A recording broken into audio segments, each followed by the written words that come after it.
Hello, everyone. I am. Everybody is unmuted now. So it's a party. That's a FTC party. Hey, Krashid. Hi, Jackie. Hey, Carolyn.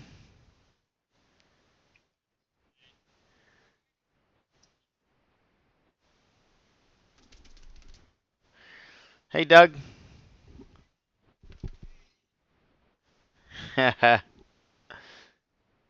Yeah. That's great.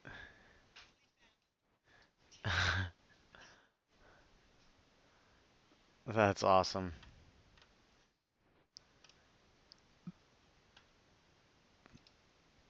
Anybody have any quick questions before we get started here in about a minute or so?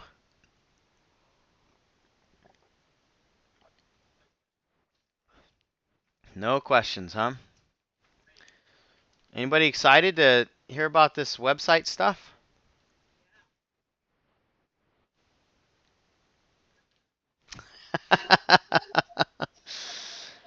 Yeah, that's the badass that says, hell yeah.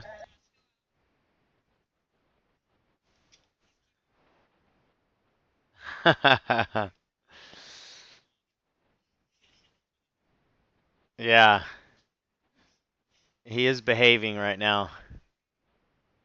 Okay, Doug. Okay.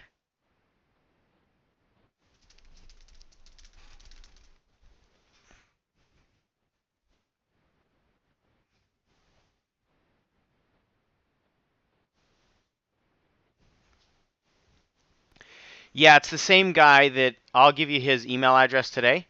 It's the same guy that has created the template for this.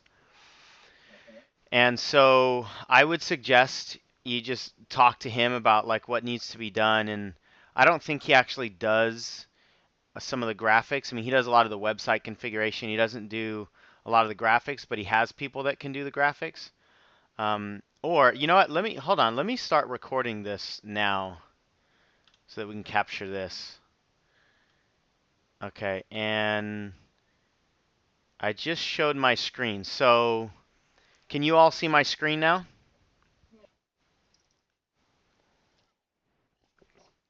Yeah, it takes a few seconds to kick in.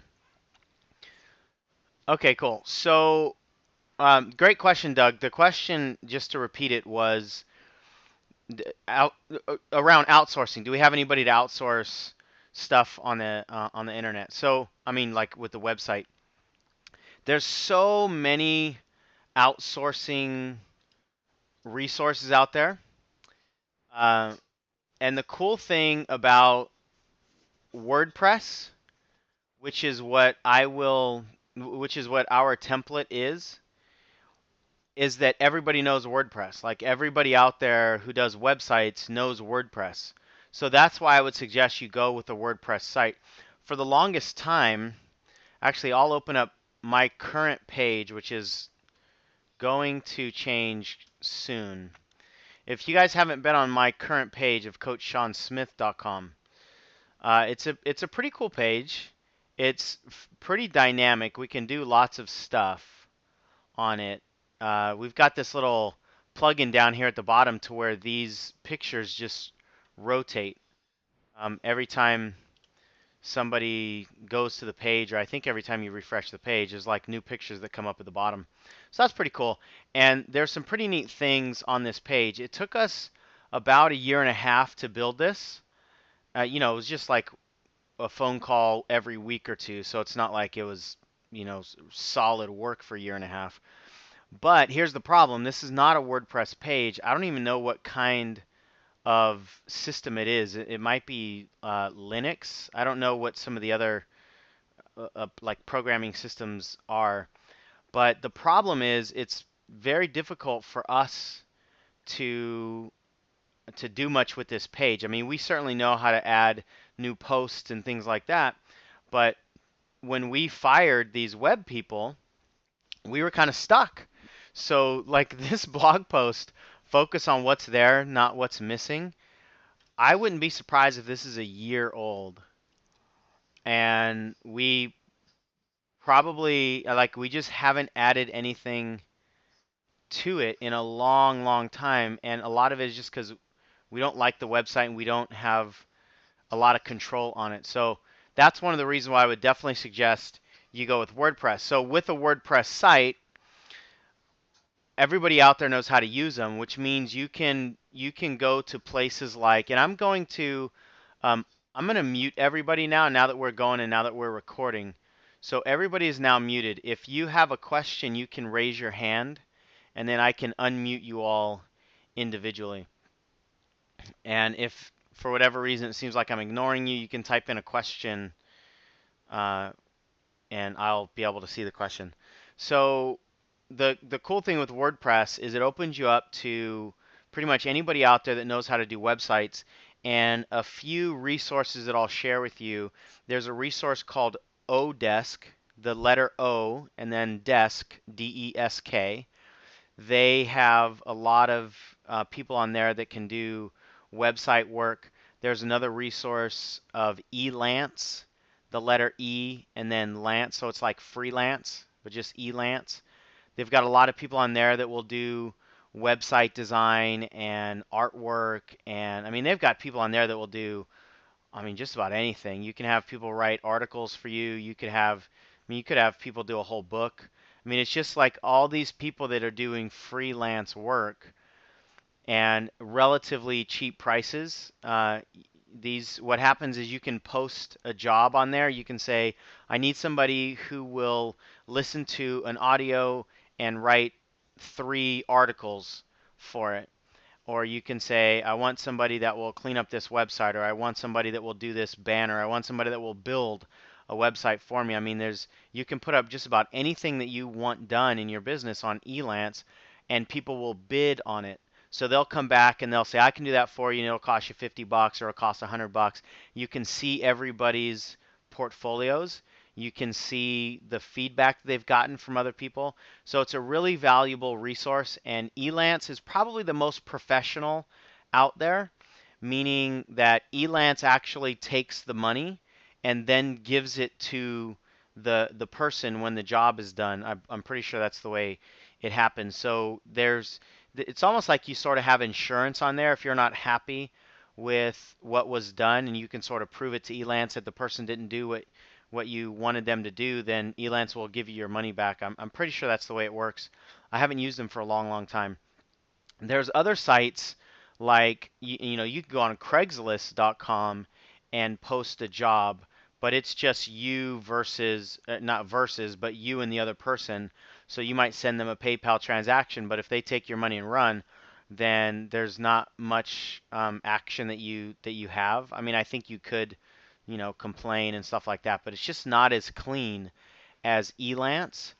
The downside with Elance is because it's a little bit more professional, the the people are going to charge more. You've got professional web designers on there versus if you go to Craigslist or you go to there's another resource called Fiverr.com. Fiverr is Fiverr, Fiverr.com, and the cool thing about Fiverr is everything on there costs $5. So you'll have people on there that say, I'll write an article for you for $5. I'll do a caricature for you for $5. I'll do a website banner for $5. I'll do a video for $5. Sometimes to get it done faster or to do a little bit more extensive work, it'll cost you more than $5. But you pay in $5 increments basically. But the challenge with Fiverr and with Craigslist and some of the other websites out there is, sometimes it's just like a high school kid that knows how to do this work, but they don't have a professional portfolio or anything like that. So it's more of a crapshoot with some of those other websites, but it'll cost less. Elance, it'll usually cost a little more, but you're generally dealing with more professional people. So there's a bunch of different resources out there for you to outsource these things. A lot of people that I know are now outsourcing things to the Philippines, to India, to China, And there are a lot of people who will do amazing work. You know, one of my partners, a guy a lot of you know, Romeo, he just had an entire speaker's brochure, 2-page speaker's brochure done for 15 bucks, and he showed me the finish, and I was just blown away at how awesome it is, right? So there's all kinds of places out there that you can get stuff done, you know, outsourcing done. For our purposes, one of the things that you get as a member of the FTCP is you get this website template that I'm going to show you here in a second. And you also get a 1-hour consultation with the web designer, Mark Quinn. So what I would advise you to do is to spend your hour with him, find out what he can do, what he can have done that, you know, you're not going to have to pay extra for. And then if, you know, we're talking about like a banner, we're talking about like some more of the advanced artwork and stuff like that, if you're really clear on what you have, what you want done, then you can ask Mark what his guys would charge, and then you can maybe shop it out for a few other places to see what it would cost. And you know, the cool thing about the internet nowadays is, I mean, there's just an unlimited supply of outsourcing resources out there, and you can get, you know, virtual assistants out there. You can get some really high-level people that speak fantastic English, and you can actually make these part of your requirements. You can say, I want somebody who has a degree and they speak English really well and they write really well, and this is what I want. And you can just sort of write your own job description and tell people or and get somebody that's pretty high level. And sometimes it's like $5 an hour, or $10 an hour. So it's amazing what's available out there, and it might take a little bit of researching. Yeah, so Sarah said Odesk. I did mention that already. Odesk.com, I'm pretty sure. So if you have any other specific questions, we can go through that. Hopefully that answered your question, Doug. And let me jump into the website. So as a part of the Full-Time Coach Project, one of the bonuses you got is this website template, because one of the things that I know to be true is as much as a lot of this technology stuff is fairly simple for some people to figure out, or fairly simple for the people that you know, study it and have made it their passion or their profession, as simple as it is for them to do, there's a lot of confusion for us to get these things up, right? You know, there's just a lot of different moving pieces and moving parts and so forth. And like I remember Sarah and I spent 2 solid days, both her and I, just working pretty much nonstop, just trying to learn how to put a video up on a website. And we thought it was going to be simple because everybody's putting videos up on websites, and it was amazing how complicated it was. I mean, we were like stressed out, and and there's a lot of jokes around that I won't go into, and some photos that probably shouldn't be seen. But I mean, we were like super frustrated, and we love this stuff, you know. So we know a lot about technology, and it was still really frustrating. Um, so what we've recognized is that as easy and as simple as some of this stuff is, if there are any questions that you have, any frustrations, it's just an easier, like each of those frustrations, we call them just quitting points. I mean, it's just easy to go, all right, I just can't do this, can't figure out. I'm going to quit. And the one of the challenges now with outsourcing is if you don't know exactly what you want, then outsourcing sometimes can be a pain in the butt also, because you don't know exactly what to tell people what to do, right?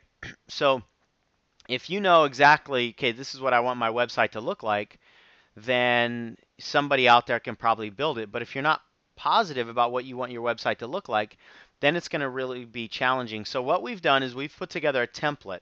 And I'm going to move off of my current page to this template. Now this template is really basic, you can see, on purpose. What we wanted is the bare minimum for somebody to have a usable, workable site. So everything on here is customizable.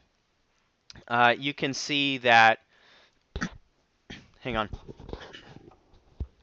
you can see that it's just like a simple blue up in the banner, simple blue in the little box right there, and all we've got is filler words right here. This is your headline area and so forth. So you might say, wow, I mean, this is a really ugly site, but I want you to understand that this is just the skeleton, okay? And the key things that I want you to look at are the 5 different tabs that we have up here. These are the main tabs that you need, and I don't want you to put any more tabs on here unless they are full. What I mean by that is a lot of people will take a look at a site. Like I'm going to go to my site. So this is my site that basically has this skeleton. Obviously it looks incredibly different because we've built it out. We've put black on the sides and we've got this banner and so forth. But if you take a look at it, it's basically the same skeleton. Okay, up in the very top here, we've got the 7 deadliest goal setting mistakes, and this is where people will put in their name and email address. Now, this site is, I mean, it's technically live on the internet that you can navigate to it, but we haven't launched it yet. But we're close, and it's based on this, this template, which isn't much different from my last site's template. It's just that this last site wasn't WordPress. So we're moving over the WordPress platform because there's so many things that are much easier. So if you take a look at what I have, I've got a home tab, I've got an about tab. Now I've got a book Sean tab. The reason I have a book Sean tab is because I've spoken before and I've got something that that people could actually fill out, and it's basically live and ready to go. If you don't have your information ready to go so that people can book you, then I don't want you to have this tab up there. And here's what I mean. This happens a lot with 2 different tabs that I see out there: products and book Sean, or book, Latte, or whoever it is that we're talking about. If you have a book me tab and somebody clicks on it and the page is not filled in and it says something like coming soon, or it looks really unprofessional, I mean, to the point where you can tell this is almost just like a space holder, you will totally lose credibility. If you have a products page, or if you have a products tab and somebody clicks on products and it says coming soon, or it says, we'll fill out the products when I get them, it looks really bad. And so I don't want you to have any of these other pages beyond these 5 basic tabs until you have them filled in. So when you have products to sell, then you can have a product tab that's put up here.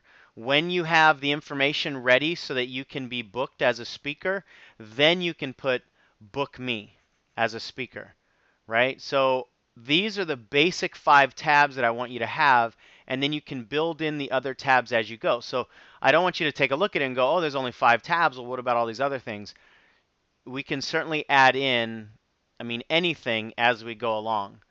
But these are just the basic ones that I would suggest you have, okay? Now, if you already have a website, I would say, from what I know, maybe about half of you already have live websites. If you already have a live website and you've already got it hosted and you're happy with your designer and so forth, then I just want you to use this as a model and make your website look like this or function like this as much as possible.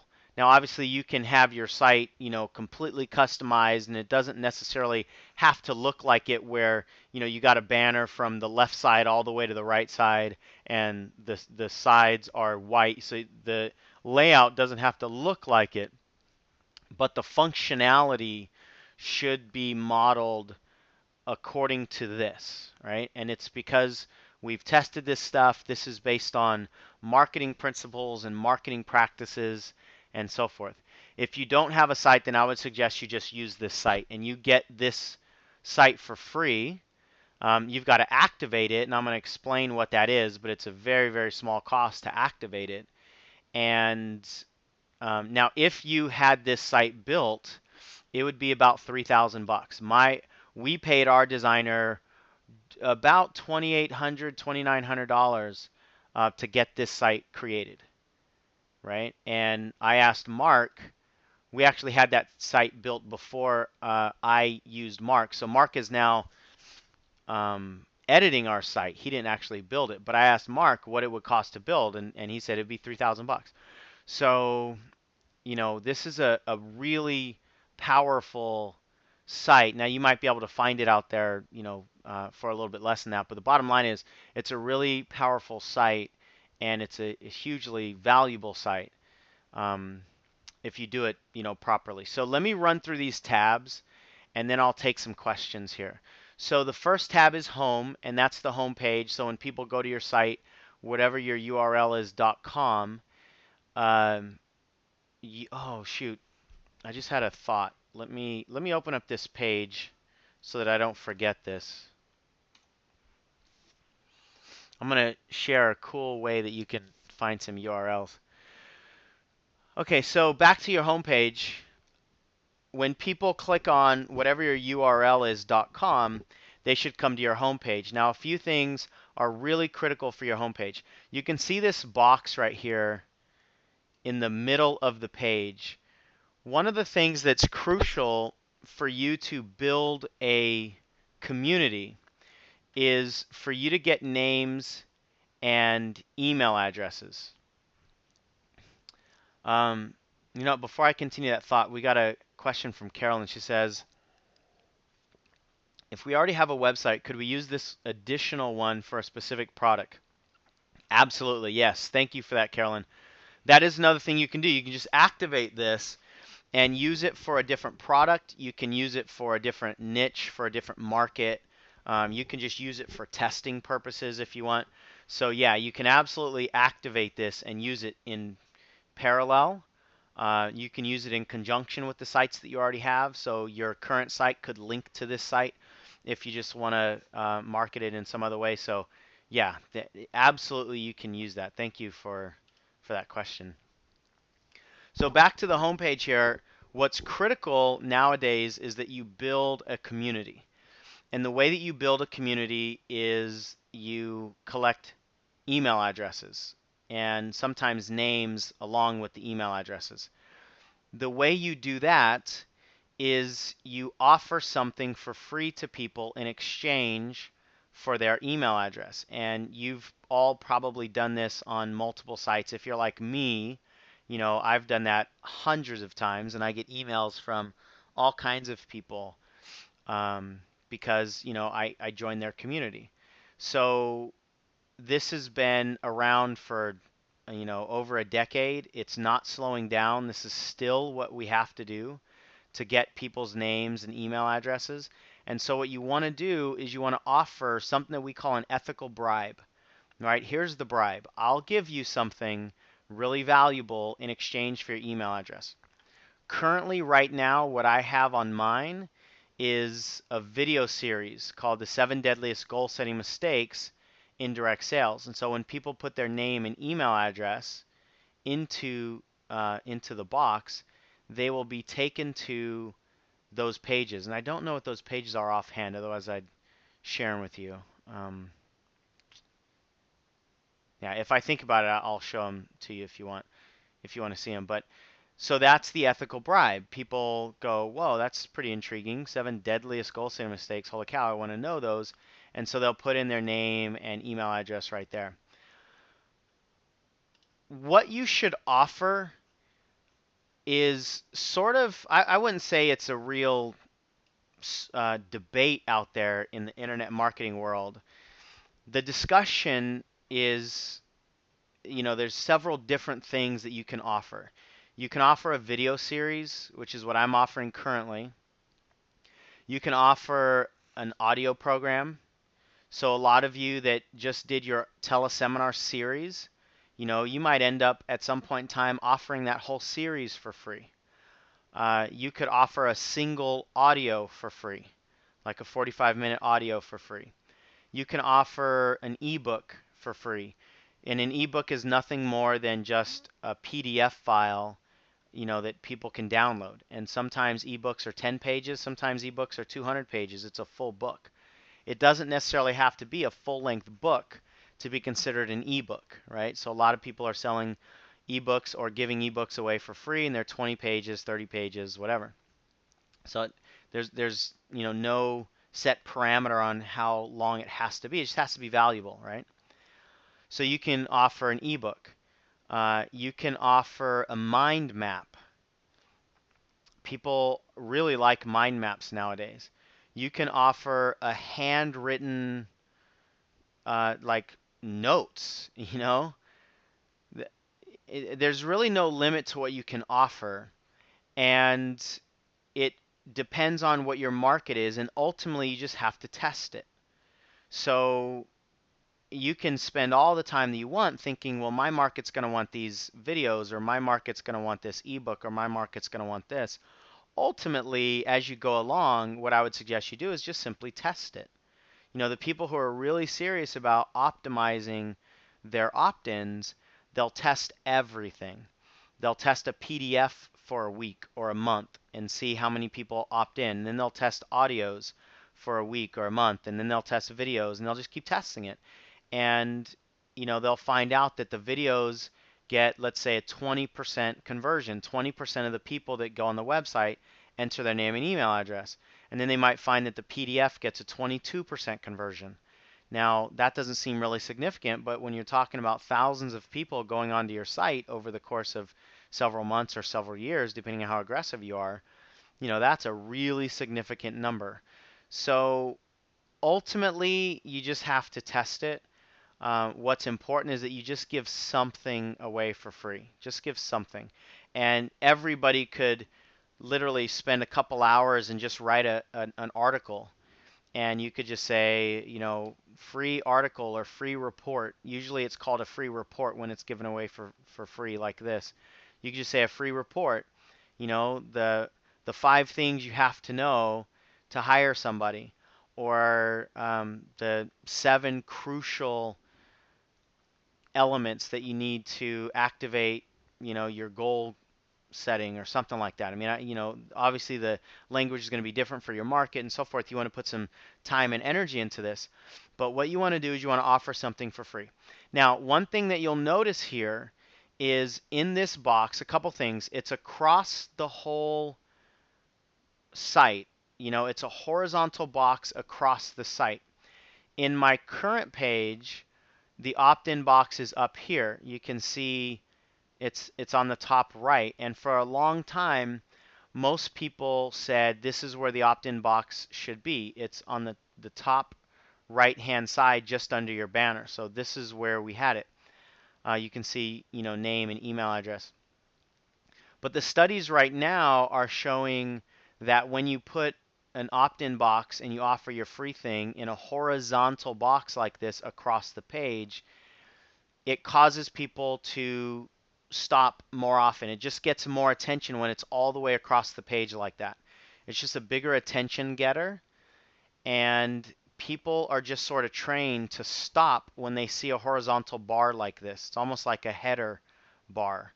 So that's what we're suggesting now, is that you use a horizontal box like this.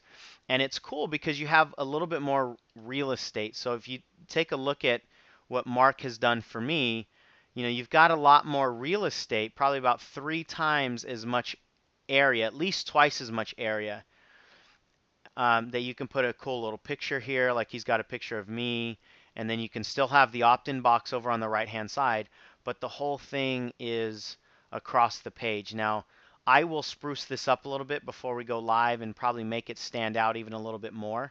Probably make the headline here bold or some kind of color, or maybe even make the box more colorful, it stand out, so, or put an outline around it or something like that. I mean, right now it kind of blends in a little bit, but even still, it would be better than just having it on the top right hand side. So people are just programmed to take a look. Now, if you take a look at the skeleton site, you can see it stands out even more because he's got the blue background. So it's going to stand out even more. And this is based on study after study after study after study about eye patterns and what people do when they come to your website.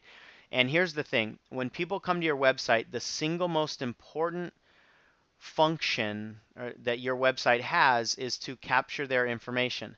If you can capture their information, now you can market to them, you can interact with them, you can send them your information, you can send them your audios, your articles, your videos, you can engage. That's the way to build a community, but you can't do that unless you have their information and then you start emailing them, okay? Uh, we'd be naive to think that in today's society, people are going to go to websites and then just keep coming back because they like the website. You know, there might be some news sites out there, yahoo.com, CNN.com, that people do that, but very, very rarely on content websites like this or, coaching websites, very rarely is anybody just going to come back to the site. So what we need to do is we need to capture the information and we need to engage with them, okay? Now you'll notice in this opt-in box, there's only one box to enter the email address. There are studies that show that the less you ask from people, the more you'll get from them. Meaning, when you ask people to enter their name and email address and date of birth and state and phone number, you're going to get a lot less people that put in all that information, partly because they're afraid of giving out their phone number, they're afraid of giving out any personal information, partly because it just takes longer, and people are just kind of lazy nowadays sometimes on the website, and it creates questions a lot of times. It just creates resistance. So the less information you ask for, the more people will subscribe. And all the studies are now saying if you just ask for their email address, you'll even get a higher conversion than if you ask for their name and email address. Now, here's the give and take on this. And I've been going back and forth. The give and take is you don't have their first name now. And one of the things you can do with your email system is when you send out a website, when you send out a broadcast email, and a broadcast email is just an email that you send out to a lot of people instead of one-on-one. So once you have, people in your database, you can send out an email that goes to all of them, and all email systems have the ability to customize the email to where, like in the subject line, I could send out an email, and when it hits Doug's inbox, it says, "Hey Doug, how's it going?" In the subject line. But on Cindy's inbox, it says, "Hey Cindy, how's it going?" And for Jackie, it says, "Hey Jackie, how's it going?" Because I've put in there a little template that says use their first name. So if you don't have their first name, then it takes away the ability to do that. However, the question to ask ourselves is, how important is that nowadays? Once upon a time, people thought that was awesome because it just has this personal feel, this personal touch. Nowadays, the market has matured in what they know about the internet nowadays and what they know about emailing. So most people know that those are just still broadcast emails, and it's not coming from you personally.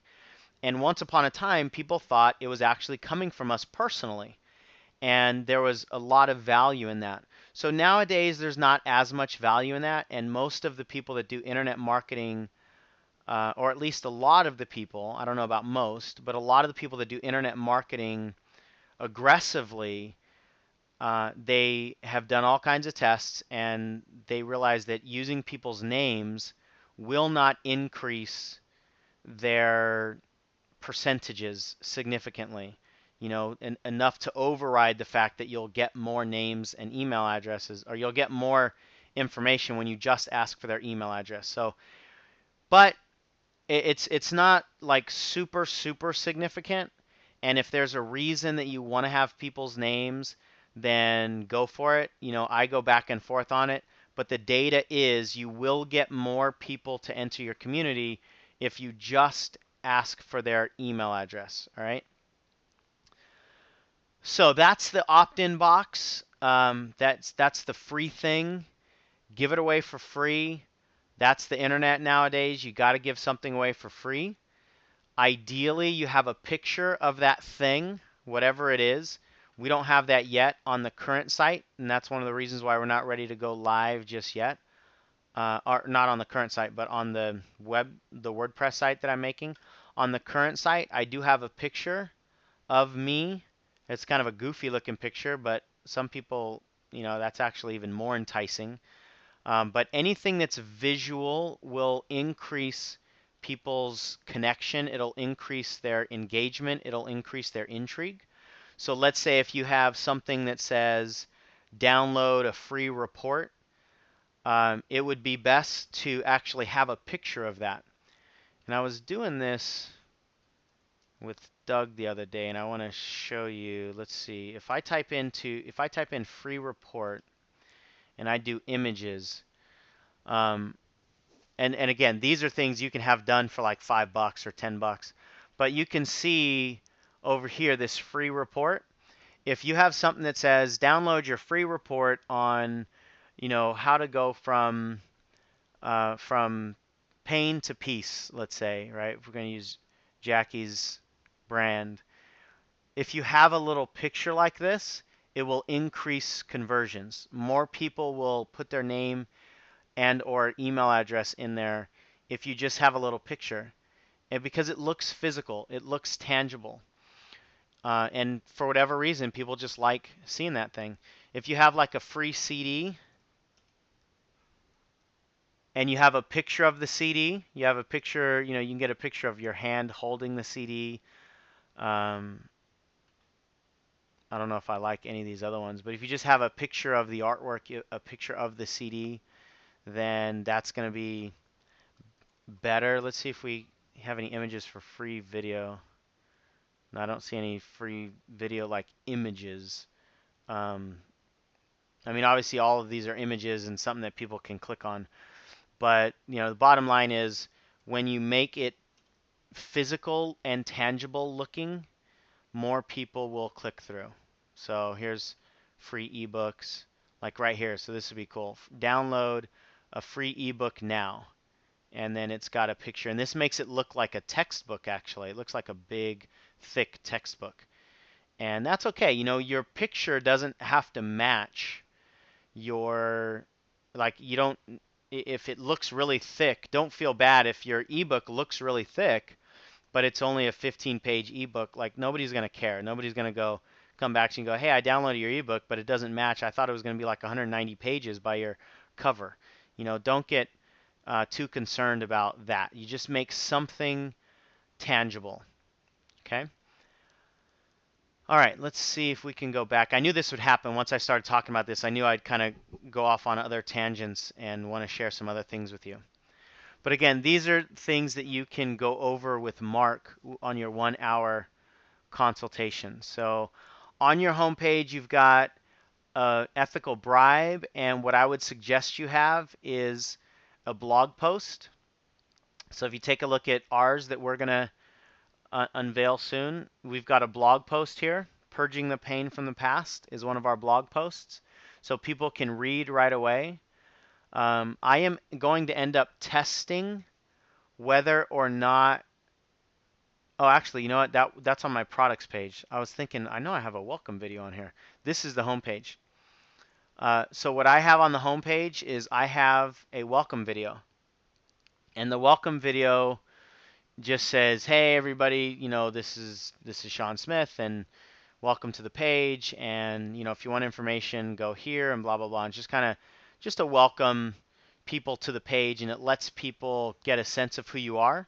It sort of drops the resistance down when they can see you and they can feel you. They can, sense your personality and so forth. So I would suggest a welcome video. It doesn't necessarily, you don't have to do it if you just, for whatever reason, you can't stand doing a video or you don't want you to see yourself on a camera or something. You could also have what's called a screen capture video, where it's still a video, but it's not you in front of the camera, which is what I'm doing right now. What I'm doing currently as we're recording this is I'm recording everything that's on my screen, and I'm recording my audio.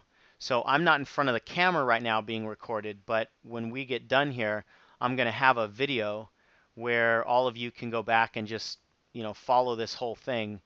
And so that's called a screen capture video because you're capturing the screen. You're not necessarily in front of the camera. But I would suggest some kind of welcome video, um, just so that you can build a rapport with people. What we have currently is we have this little banner right here because we want people to take a free trial into our Eagles Club. That's one of the ways that we create continuity in our business. We create ongoing revenue is people come in and they have the Eagles Club. They join the Eagles Club.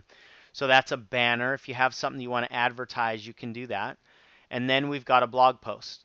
Focus on what's there, not what's missing. Okay. So this is the main site. You've got a video, a banner if you have anything. A lot of you don't have anything to sell, so you just take this banner out. All of these are interchangeable, right? Take this banner out and you just have a blog post. Okay. So that's the skeleton. You've got a blog post, and I would suggest adding a welcome video right above the blog post. Okay, that's the simple format.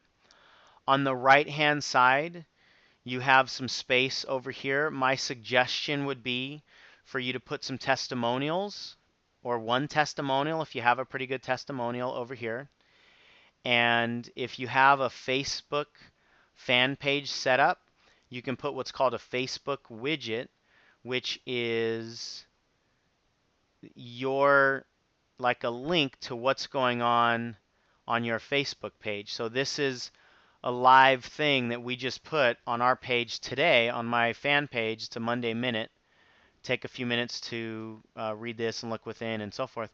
And then people can scroll down and they can actually engage with you through your Facebook page, because a lot of times they'll catch your personality in your Facebook page. So like, on Friday we put this funny cartoon up of this snowman that sneezed his carrot into the side of the other snowman's head, right?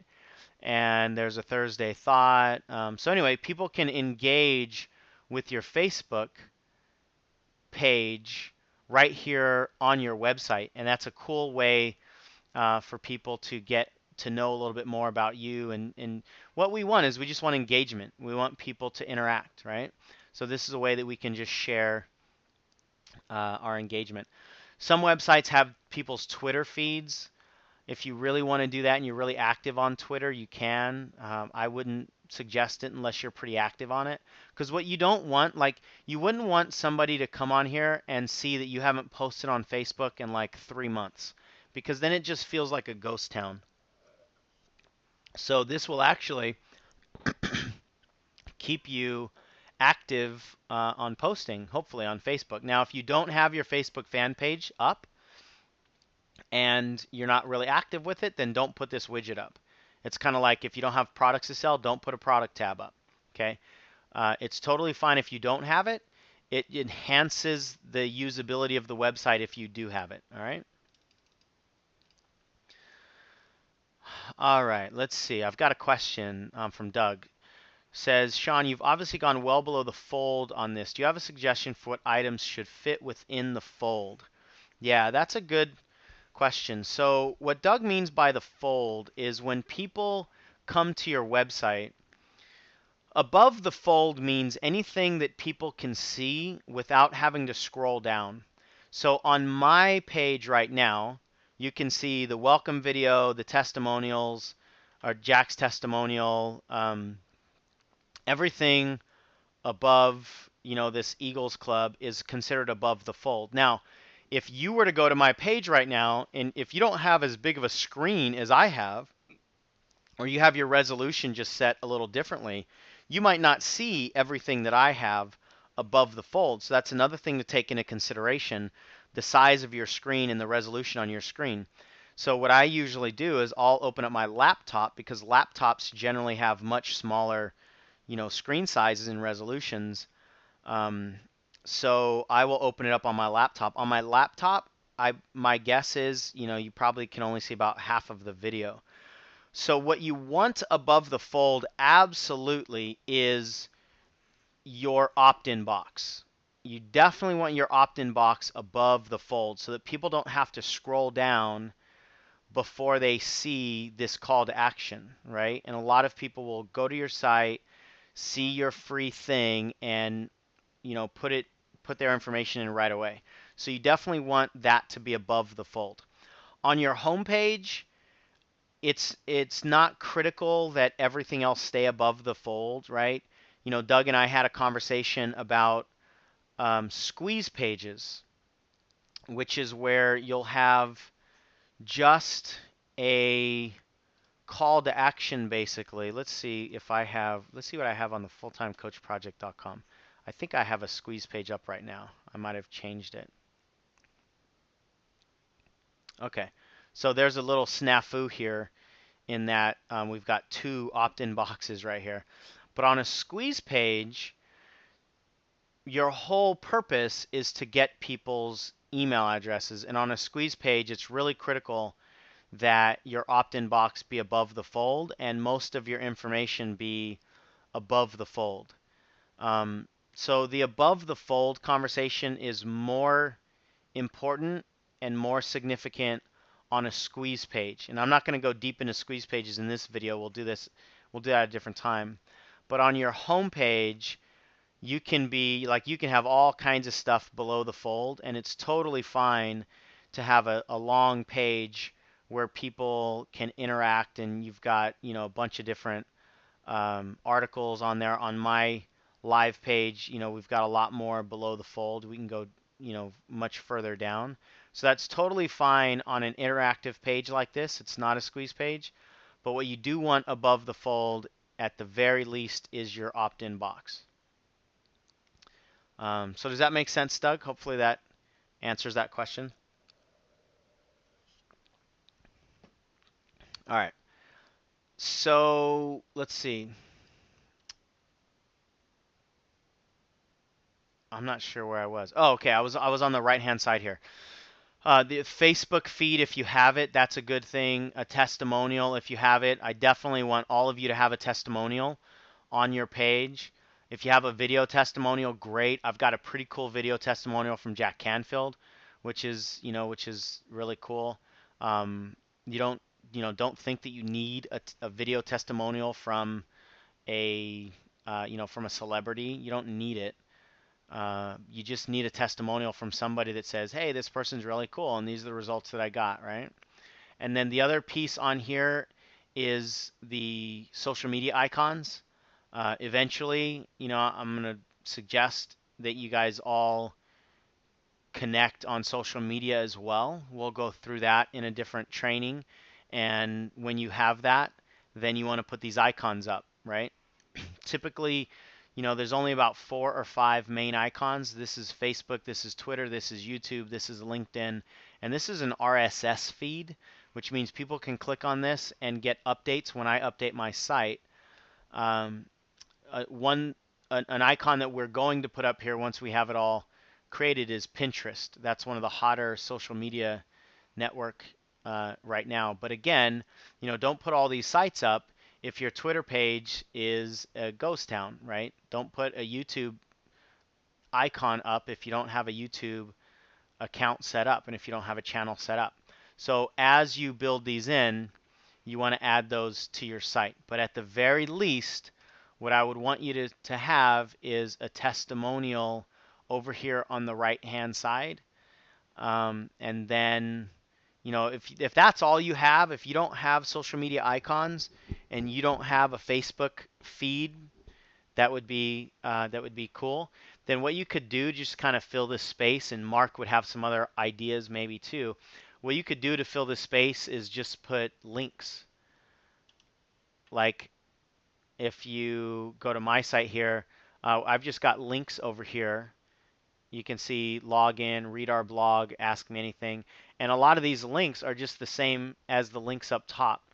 So you could just put links on the right-hand side over here just to fill this page. to fill this site with the same links as the tabs up here. That's one option, just to fill this site until you get more information to build it in, right? And I would definitely put like a free coaching session link over here and so forth. So again, what I want to give you is just the foundational bare minimum that I want you to have, and then you can build it as you go. All right. So hopefully that's making sense. Now I'm going to go through these other tabs, and these are going to be much quicker. The About Me tab, what I want you to do is write your story, and I shared my About Me story with you a few calls back um, on my site that we're going to unveil here soon. It's the full story. I actually read this when I read this story the other day on the earlier module. I just went to this page and I just read it straight from here. So this is my About Me story. You can see it's long, like it's really long, and people will read it. People will, if they're engaged, then they'll read it. So what I want you to do is to create your About Me story. Now, if you don't have the long story, I highly suggest you do it. It's one of the best ways to really show people who you are. Until that time, just have a bio if that's all you got. But make your bio personable, make your bio vulnerable, make your bio transparent as much as you can. But that's pretty much all you need on your About Me page. And you can see I still have the opt-in box. We're going to have the opt-in box on every page. I don't know what this is. Oh, that's a login thing. Sorry. Um, we're going to have the opt-in box on pretty much all of our pages. You can see up at the top, no matter where I click, the opt-in box is going to be there still. But other than that, you've got like the opt-in box. You've got the basically the same. Oh, we've got a little boo-boo here where we've got the same thing twice. But you've got actually this is not ready to go, obviously. So I would not have the free videos on the right-hand side because I now have it on the top side. So this would not look like this, but you'd have basically the same information on the right hand. It's called a sidebar, on the right hand sidebar. So on your page, what's going to happen is along the top and along the right, it'll basically be the same on pretty much all of your pages. So you'll have this frame where on the top and along the right, you'll basically have the same. And then this information in the middle is what's going to change, okay? So on your About Me page, I want you to put your About Me story or your bio until you get that story built. But I definitely suggest you do the story. You'll have a blog page, which is just, your blog content. Your blog content is going to have multiple articles and or audios and or videos, depending on what you're going to put up. But so here's my blog, and you can see, I mean, it's long. Looks like we got about, I don't know, 6, 8 articles there. So when people click on your blog, they're going to have all this information that they can go to, and they can read. They can read the information. Now, there's a couple different schools of thought on your blog. Whether you show the full information or you just show a little bit of the information. I'll show you an example here. Here's a blog that I just published recently, and I really haven't promoted it. I still want to do some things to it, but this blog doesn't have all of the articles, in full. It has like a little box with a blurb of the article or a blurb of the post, and then people click on the post, and then they'll see the full article. So like right here it says, rules, tools, and pools, 3 common mistakes coaches make. It just sees a little blurb here, and then people can click on the title, and then it'll open up the full article. And I don't know that I've heard any studies on this, like what's better. I just chose to do it because my articles, this article is relatively long and I just didn't want people to have to scroll all the way through. So that was my choice. Um, in the beginning, when you only have a few articles on there, you might want to have everything show up. Like, well, let's see. Okay, so my blog on the current page is a version of what I just said. These aren't the full articles. You got to click on read more to go to the full article, right? So I think it's just kind of personal preference. Until you have a lot of content, you might want to have the full article show up. And then once you have more content, you might just, have a blurb and just the title of the article or the like a little picture of the video like I have here. So this is just a video. People would have to click on that to see the full post and to be able to actually watch the video. So they can watch it here, and then there's more of a post, right? So anyway, that's what you want to put on your blog is your content. And with blogging, I just want to say one thing about blogging. There's a lot to learn about blogging, but what's important about blogging is just that you're somewhat consistent. I would rather you post a blog entry once every 2 weeks than get all excited and post 3 times this week and then one time next week and then not again for like 3 weeks. People like consistency. And your blog is a way for you to share your message, obviously, with people, for you to get your content out there. What's important is that people consume your information. And actually, I wanted to say that with your free thing, with your bribe. What's important is that people consume whatever it is that you're giving away for free. So in some markets, what they're finding is that even though a a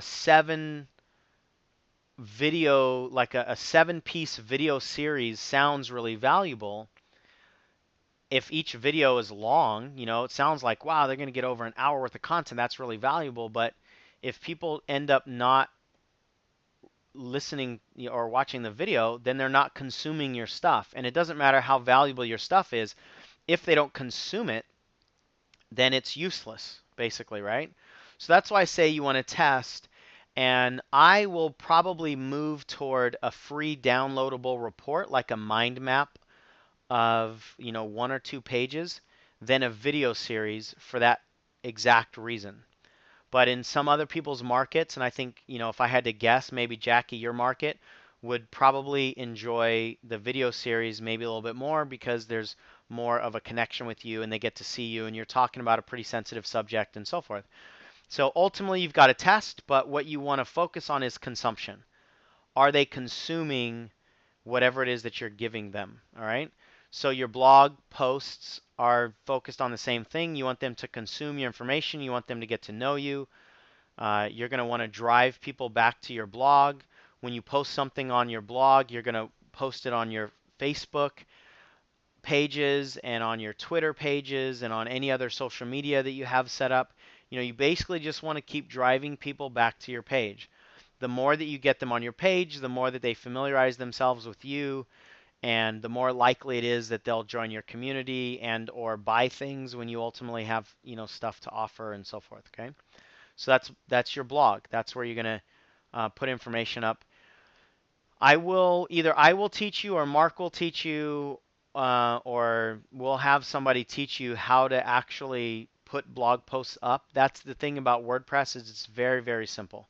You could type in right now how to build a WordPress page and probably get 100 videos on YouTube that comes up that'll teach you from start to finish how to build a WordPress page. Now, I wouldn't suggest you do that. I suggest you just go with the template that we've already built for you. But if you need to know how to do a post, how to embed a video, like anything that you want to do on WordPress, you're going to be able to search for it, and or you're going to be able to find somebody that knows how to do it really simple, so you can outsource it. Okay. So I don't want to go through all the logistical stuff about how to do a blog post right now. because I mean this training could be 5 hours if we really go deep into all that stuff. But for right now, I just want you to understand, get familiar with what's going to be on this site. And then there's a contact page. The contact page is just give people a way to contact you and to engage with you. Here's a very simple, really bare bones contact form. It says name, email, how can I help, right? Our contact page, I think, is built out a little bit more. And by the way, you can feel free to model whatever you want with us, with our information. So the contact page here, it's got a little bit more information. It says, we welcome your communication.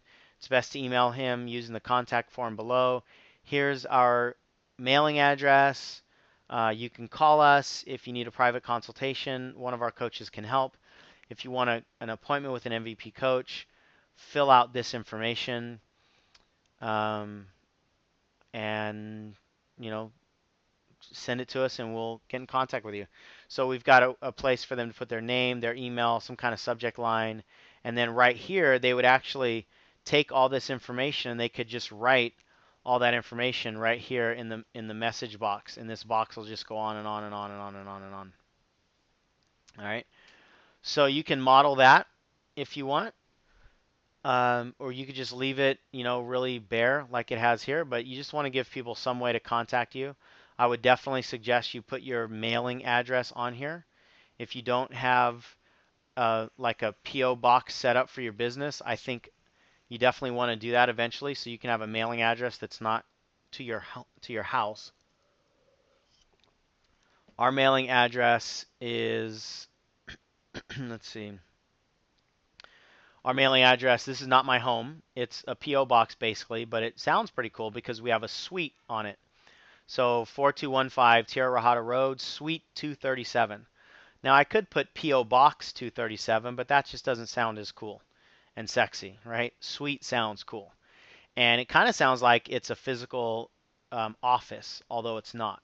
But you could just put number 237, you could put suite 237, but I would definitely suggest you getting a mailing address so that you're not using your physical address.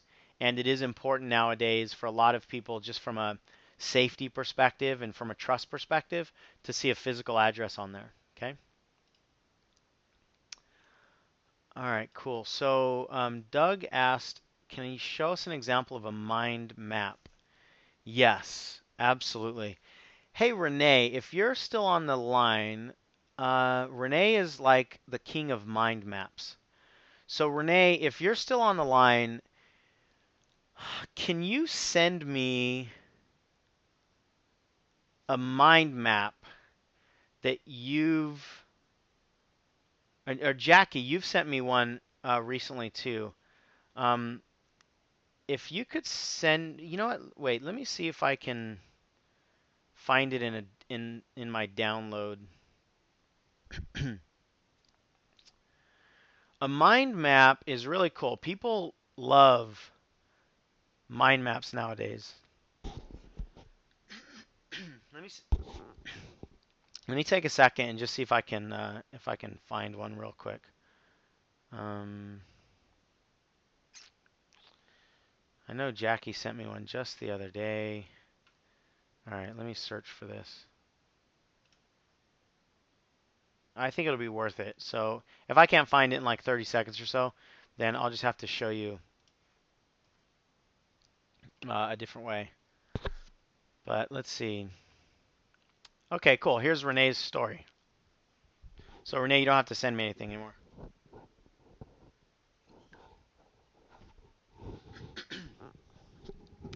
So this is a software. I forget what software this is. Renee, can you tell us what software this is that you use? So this is Renee's story. It's really cool. And you can see that some mind maps, you can like get pretty creative and you can put images on here and so forth.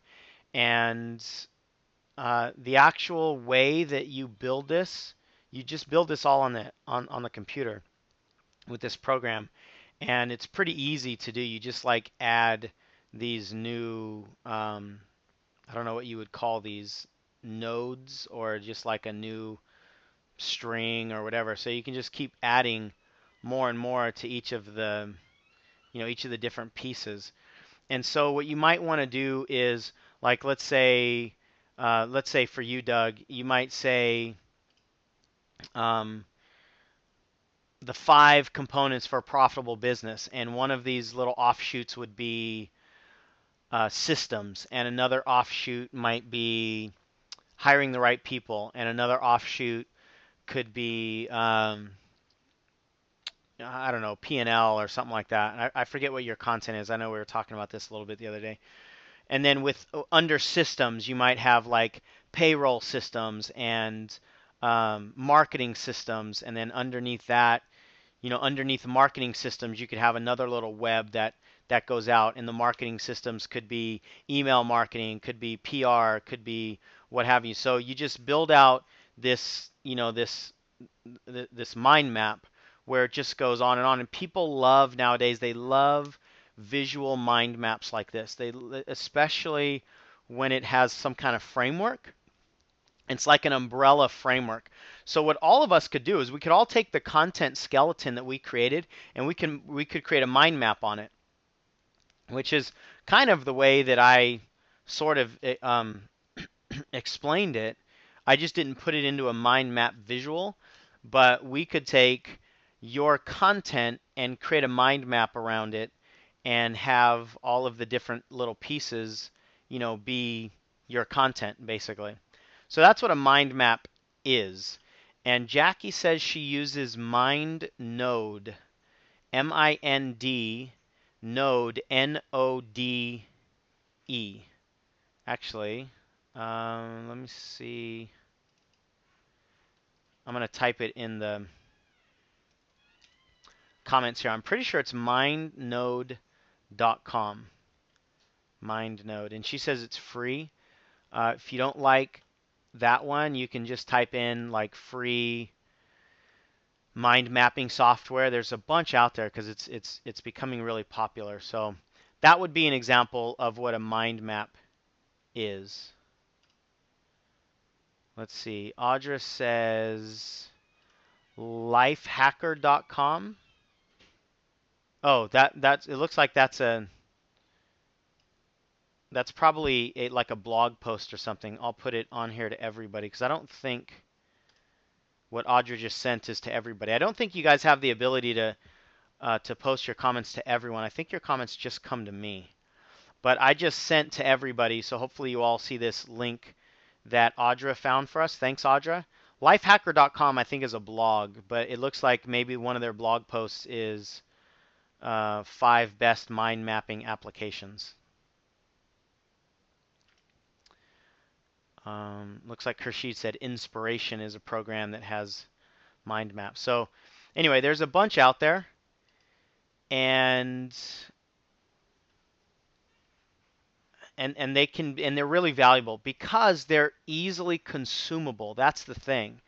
Is if you say, put your name and email address here, and I'm going to send you right away on the next page, you're going to see a mind map of how my business is structured. People will go, oh, that's cool. And it's immediate consumption, and it's immediate fulfillment. So they put in their email address, and right away they see this image. And you've already got them. They're already excited about it, and they see it, right now. And so it's high value from a consumption perspective. So anyway, Jackie said she just sent me a quick one. Let me see. I don't see it. Whoops, that's not what I want.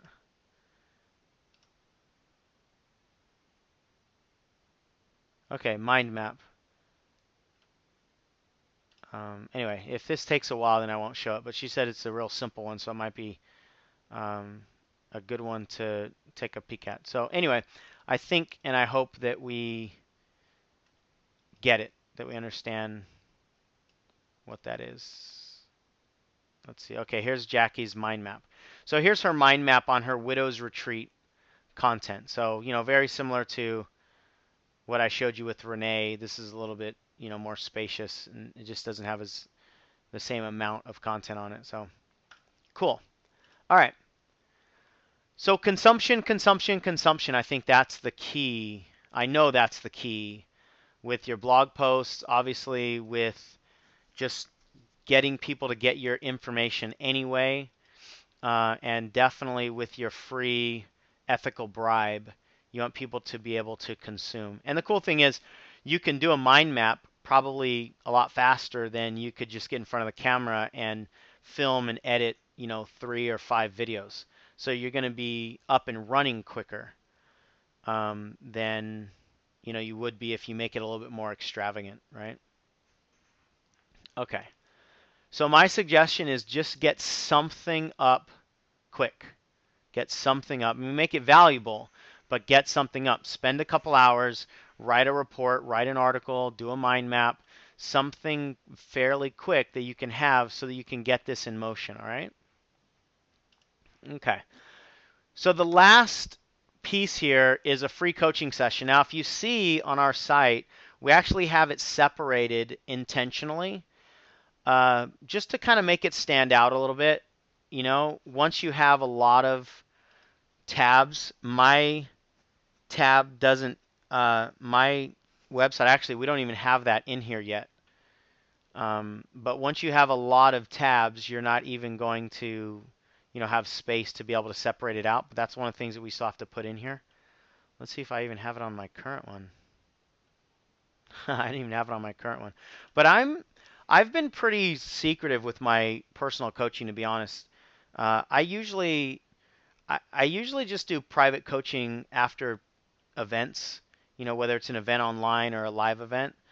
I generally don't, in the past, I haven't been really upfront with free coaching sessions, at least recently.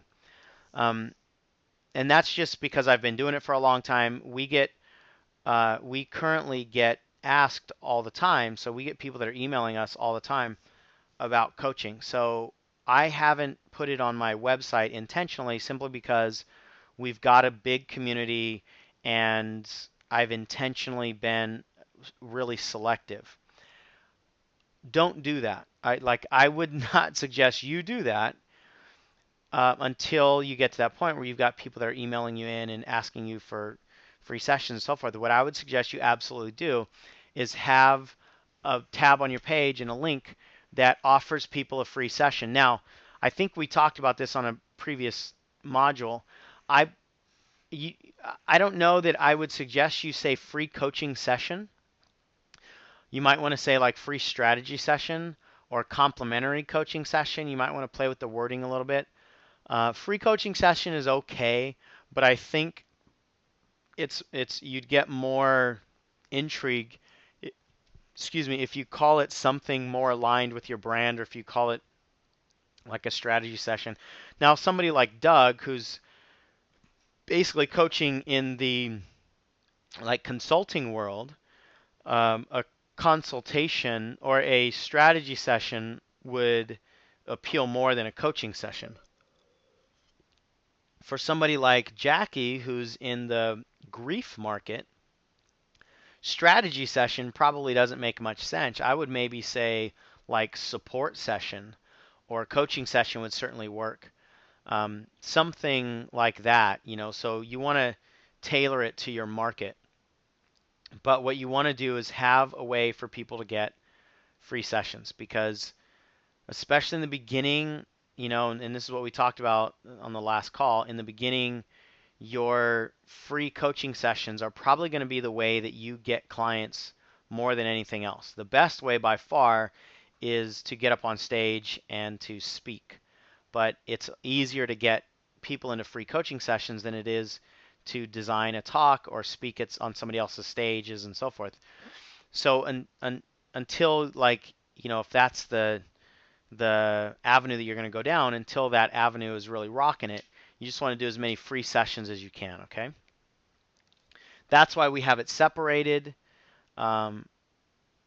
almost everything that you do on your website, you're going to want to tell people about your free sessions. So at the bottom of your blog posts, you're going to want to have something that says, if you want more information, sign up for a complimentary coaching session here. And you can have a link that just goes to this page, right? So we want to drive people here as much as we can. So I would say there's two main reasons or main outcomes that we want on this page. The first and probably most important is that you capture their information, you capture their email address. And slightly second behind that is a free coaching session so that you can share what you have and ultimately sign up clients, okay? So this free coaching session template is relatively straightforward. It says, what areas do you want help or guidance in on a scale of 10? How would you rate yourself in that area? All of this is customizable. Mark can change any of these for you. He can take the boxes away. He can add boxes to it. He can change, obviously, the question on top of the boxes. And I'm pretty sure either Mark will or I will share with you how to edit this stuff on your own. So you can fill in these forms on your own and edit them as you wish. But we want people to get on the phone with us so that we can help them out. All right, so I think that is it for the skeleton here for your website. I'm going to tell you how to activate these in a moment. I've got a question from Kershid. Says, is it possible for us to change the wording from session to consult ourselves, or is it a template change? Yes, it is possible for you to do it yourself.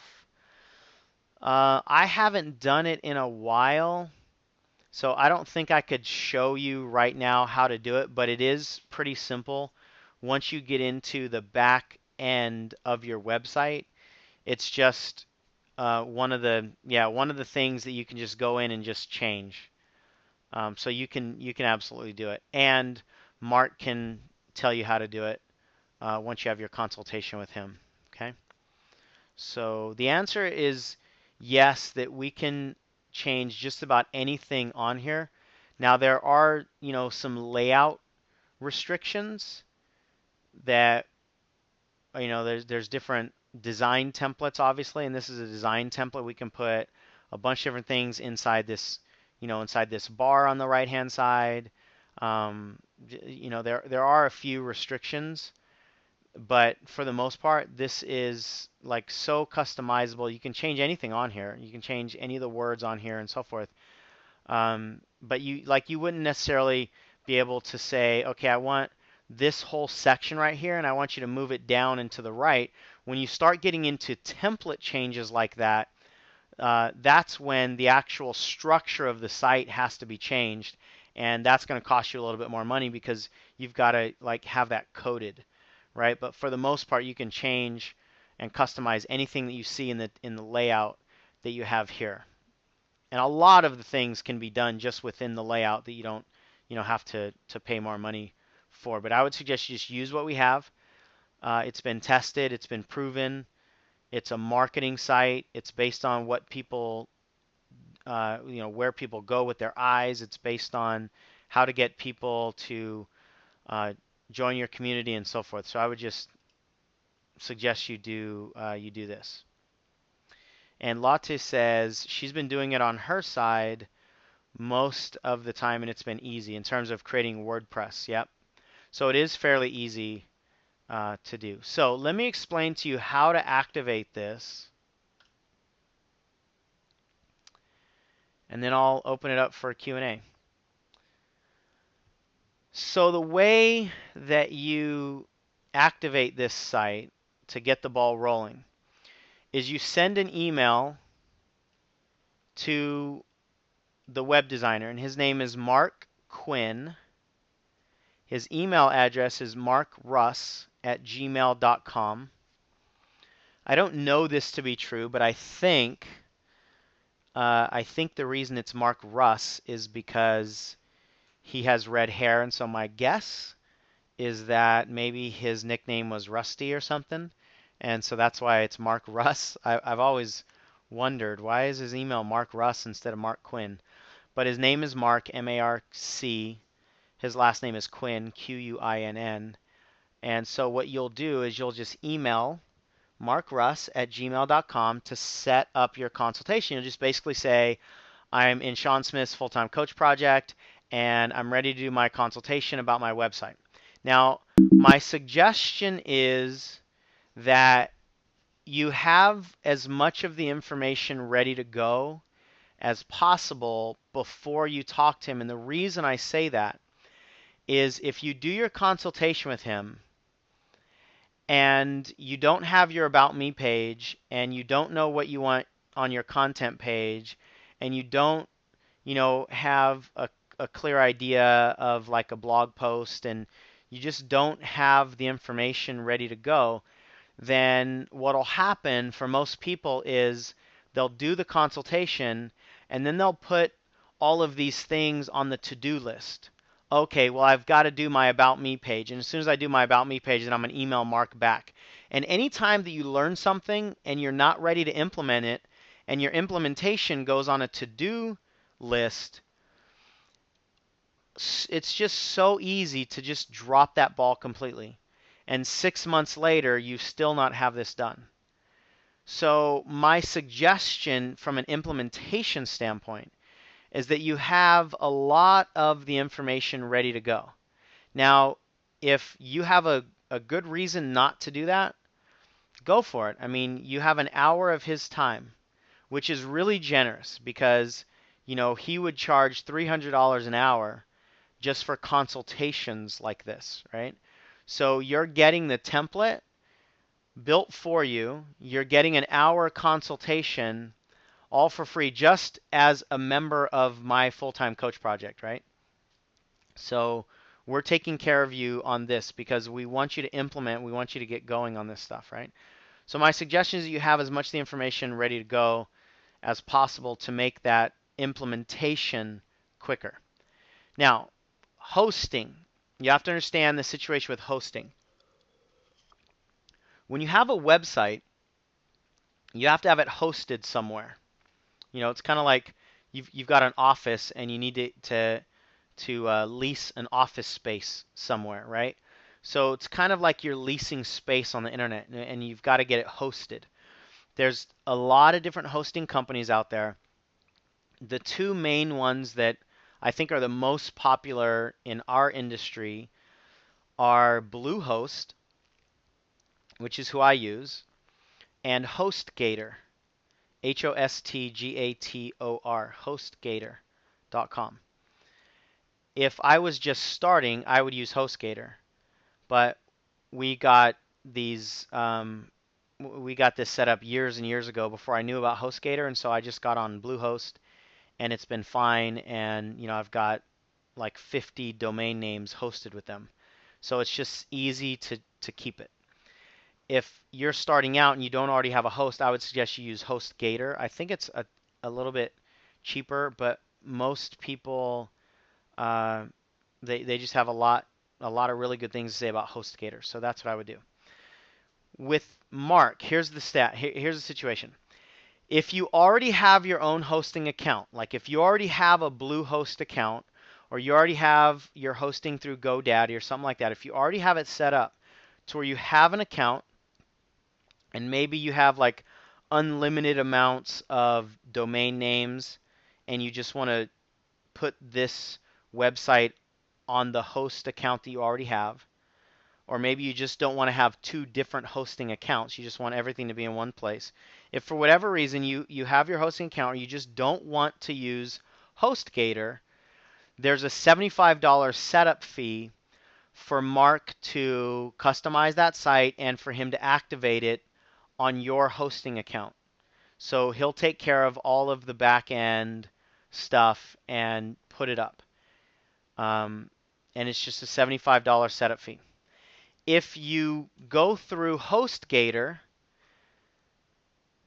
Mark will waive the setup fee. You just have to go through his link. So if you sign up for HostGator, what will happen is, no matter where you go, you're obviously going to have to pay for your hosting services, right? And the payments are relatively small. You know, I don't know what HostGators are. They actually, you know what? I think Mark emailed me what the price is for HostGator. Let's see.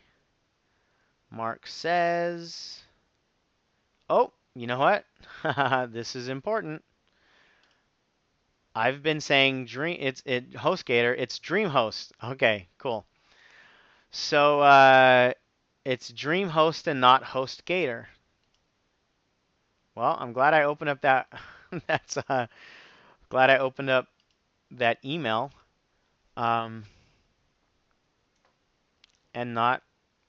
Okay, well, you're gonna watch me edit this right now. So it's DreamHost, not HostGator. HostGator is another. It is another service. It's another hosting account, but don't use it. Use DreamHost. So that's Mark's thing, DreamHost. Sorry about that, but I'm glad I read that information. So if you want to use Mark's DreamHost account, you'll go through his link, and it's an affiliate link, so he'll actually get paid by DreamHost, but then you don't have to pay any of the setup fee. So if you use DreamHost, it won't cost you anything to get this website up and running, other than your service, you know, your hosting fees. But you're going to have to do that no matter what you do to have anything up online. So that's not a variable you can get around. If you have your hosting account already and you just want Mark to put it on your hosting account, it'll just be a $75 activation fee for him to activate the template. He'll customize it and get it going for you. And then, you know, you're off and running and you're on your own. So those are your two options. You pay $75 and have him set it up for you, or you go through DreamHost and you host through DreamHost and there's no activation fee. All right. I think that's it. Let me see if we have any questions here. Let's see. Do we have any questions? Let's see. Do we have a deadline date? As of now, Carolyn, no, there's no deadline date. So I'm not saying like you've got to activate this by February or the deal is gone. As of now, there's no deadline date. If there does become a time where there's a deadline, then we'll just let you know. But as of right now, there's not. Doug says, any experience with FiberNet? No, I don't know what FiberNet is. I don't know if they're a hosting account or what, so I'm not sure. And Sarah is laughing at me. Thanks for that. I think she just loves when I embarrass myself live. Let's see. Karshid says, does Mark have to be the one to activate it if we already have someone who is looking after us? So here's the deal. This template was created by Mark. So if you want to use this template, this WordPress template, then yeah, in fairness to Mark, he's going to he's only asked for $75, which is, you know, super nominal fee. He's asked for the $75 for the setup fee, or obviously he gets it through DreamHost. So to activate this actual site, this actual template, yes, we got to go through Mark. If you have somebody who you're already working with and you just want to use this as a model, then that's up to you. Then you're on your own. And if you're more comfortable with that, then that's great. It'll just be you telling them, this is what I want my site to look like you telling them this is the boat that I want you to build, versus you going through Mark and you just getting the boat already built. So that's the difference, Krashid. Hopefully that makes sense. Now you don't have to continually go through Mark to have updates on the site.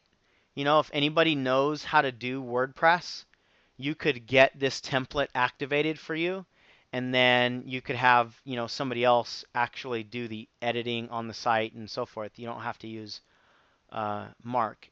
And that's actually not what Mark's most excited about, is updating websites. I mean, he'll do it, but that's not what his genius is, and that's not what he really is excited about doing. But anyway, you can use him afterwards if you want. So hopefully that makes sense, Khurshid, that if you want this actual site, it's his site that we just built for you. Let's see. So Doug, you said it's hosting. Okay, yeah, I'm not familiar with FiberNet. Latte, do you have a link to where we can view the template? Yes, it is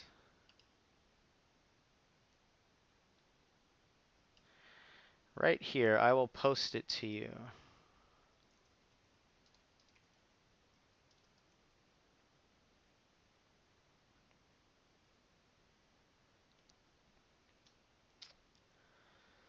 You know what, Latte? I am going to actually hold off on that because this is Mark's site. So what I would say is, to view the model, you can go back and go through this recording, and or you can look at my page to view the model. And I mean, if you're really savvy, you could look at the URL address up there. But for whatever reason, I don't feel comfortable giving out that site, because that's actually his site that he uses to share with his clients what websites that, the work that he's doing and so forth. So I'm actually not going to give out that exact link. But you have access to replay this, and you can see all the stuff. So I think you'll be fine with being able to look at the domain. But I don't want to give you his actual work site. Noreen says, I have an old website and old domain name. I have a new name with GoDaddy. Do I need to transfer the domain name to DreamHost, or is that what Mark does? Yes. If you have an old domain name and it's not being hosted anywhere, or you want to just move it to DreamHost, then yes, go through Mark. But I would I would email him and explain to him exactly in detail, as best you can, what your situation is. So like, if that old domain name is no longer being hosted with GoDaddy, maybe the hosting was maybe the hosting expired or something, then you might need to do something a little bit different than if it's a live hosting account and all you have to do is redirect some servers, or you might have to cancel your GoDaddy account. So there's a few variables in there that it's not just a black and white answer. But email Mark and he'll know exactly what you need to do.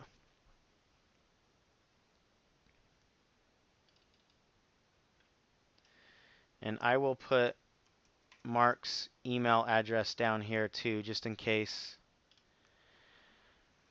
you didn't catch it on the slides. Oh, I wanted to show you one more thing. I forgot. I opened up Domain Typer. This is really cool.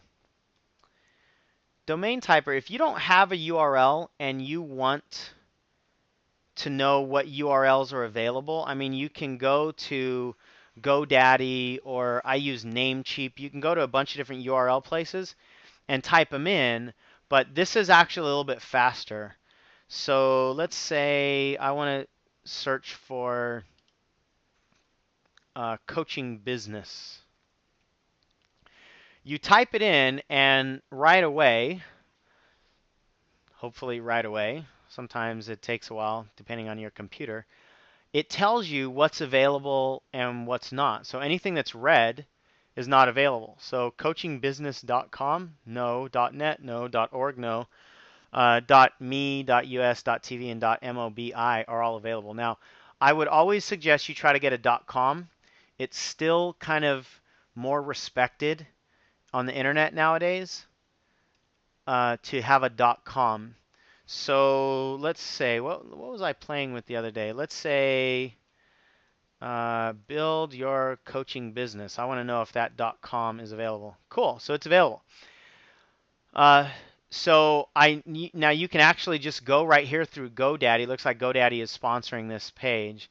You can click right here through GoDaddy and get the page or get the URL, or you can just go to whatever your favorite place is. I use Namecheap, again only because I've been using them for 7 years and I like all my things in the same place. So it's just a really cool way to brainstorm different URLs that might be available out there. Uh, yeah, anyway, so that's really cool. There's another tool called Lean Domain Search.com. This tool, what you would do with this one is if you have a certain phrase that you want to incorporate, like in your URL, let's say I wanted to get coaching clients. Let's say I wanted to have the phrase "get coaching clients," and let's say I found out that getcoachingclients.com was not available, but I really like that phrase "get coaching clients." What you can do on Lean Domain Search is type in the phrase, and then you click Search Domains, and what it'll give you is a list of all the .coms that are available. So what it's going to do is just randomly add different words onto the front or the back of Get Coaching Clients. So and some of these are so random that they make no sense whatsoever. So like it's my Get Coaching Clients, Get Coaching Clients Web, Get Coaching Clients Group, Get Coaching Clients Design, Get Coaching Clients Online. So this is really just a brainstorming tool. And they give you a lot of ideas. So all of these, if I'm not mistaken, are available on the .com, right? So it just might help for you to kind of get your mind going a little bit in brainstorming. Like hub is a word that's actually pretty cool online right now, a hub, because a hub is a place that people go to just to get information, or they go to kind of get support or connect with people and so forth. So, you might have something. I don't know if I can think of anything with any of your brands right now that I think hub really fits, but you might have some kind of like brand where hub sounds pretty cool, like maybe Get Clients Hub. So it just kind of has this feeling of, oh, this is a place that we just gather, online. So anyway, Lean Domain Search is kind of a brainstorming tool. And then what I would usually do is I would have them both open at the same time and just kind of toggle back and forth with domaintyper.com. So anyway, I just wanted to share those couple resources with you if you are wanting to get a URL. And ideally, like I said, .com is the best. .org, it's okay, but .net is okay, but .com is the best. All right, so that's all I have for now. I mean, like I said, I mean, we could go on for hours and hours and hours on some of the different like little tools that we've picked up along the way and so forth. But for now, that's all I've got. So if you have any questions, just type them in the question box, or you can raise your hand on the webinar.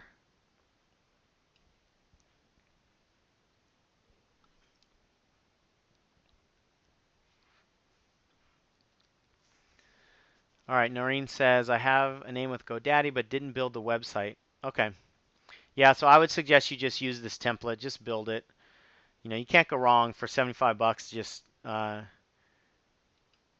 activate the site.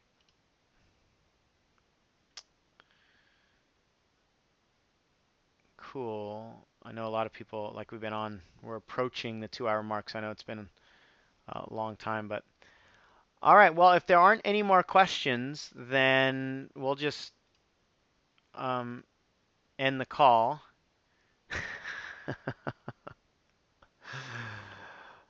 Jackie. Leave it up to Jackie to send in an unpublishable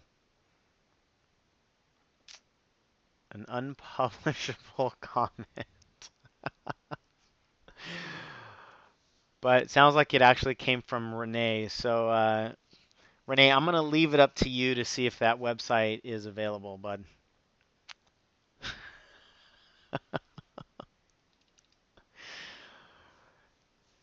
Anyway, these tools are really fun. I mean, I've been on domaintyper.com for hours, just typing stuff in, trying to get a .com, and it's worth it if you spend the time to find a good domain name that has a benefit in it and it's got the right feel and so forth. So, all right. So just to recap, when you're ready, go ahead and email Mark. I would suggest you have some information ready before, and 75 bucks activates the whole thing if you have your own host. If you go through DreamHost, it costs you nothing to activate the site. You're just going to pay the hosting fees through DreamHost, and I think Mark said it was like $8 or $9 a month, or you can pay it all up front for like $49, and I think that's it's the whole year all up front. So it's a really good deal. All right, if there are no more questions, then we'll go ahead and end this here. Does anybody have a question or a comment?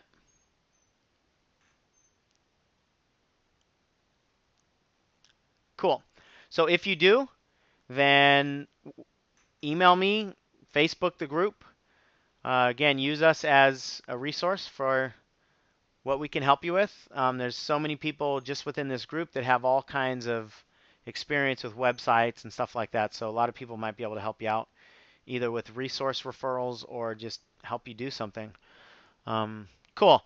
So that ends this portion on the website, and hopefully this really shortens your learning curve and gives you a simple way to get in motion and start implementing quick. As long as you do a little bit of some foundational work and you're ready to go, let's get these websites up quick. We're going to start driving people to the website. We're going to start creating blogs and getting people to interact. And once you have a blog and you start writing articles and stuff, that's what you post on Facebook. That's what you can ultimately send your friends to and just start getting a community built. And that's one of the things that's imperative for us to do online nowadays. All right. Cool. Okay, so with that, everybody, looks like all the comments are just thanks, and so nobody has a question.